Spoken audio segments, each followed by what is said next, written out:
اولاد کا بڑا خیال رہتا ہے، جذبہ ہے یہ ماں اور باپ کا۔ جنت میں جا کے ماں اور باپ یہ کہیں گے ہمارے بچے نظر نہیں آ رہے،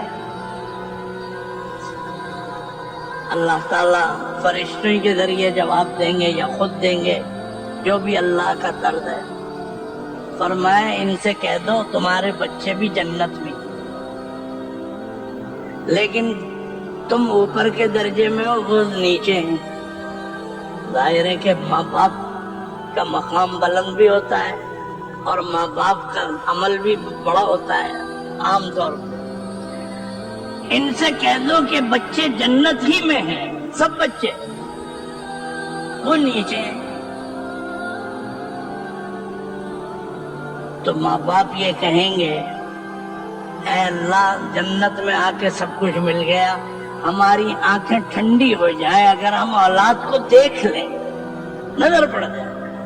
خدا کی قسم میں کہتا ہوں ماں اور باپ کا حق ادا کرو۔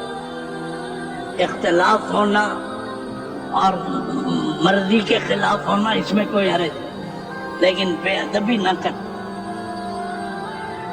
اللہ میاں کا یہ جواب کافی نہیں تھا فرشتوں کے ذریعے کہ بھائی وہ بھی جنت میں ہی ہیں، نیچے ہیں۔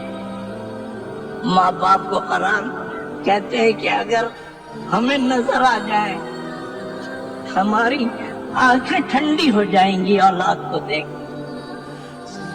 اللہ تعالیٰ فرمائیں گے فرشتوں سے بھئی یہ جنتی ہیں، میں نے انہیں سب کچھ دیا، اب ان کی یہ تمنا ہے کہ اولاد کو دیکھ لیں۔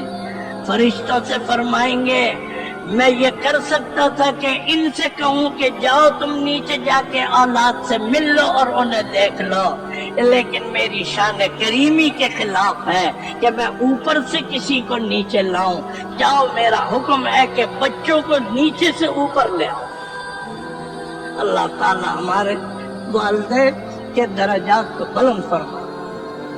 خدا کی قسم ماں اور باپ کا بدل نہیں ہو سکتا۔ ہم ماں اور باپ کو نیچے نہیں لائیں گے لیکن ان کی اولادوں کو اوپر دیں۔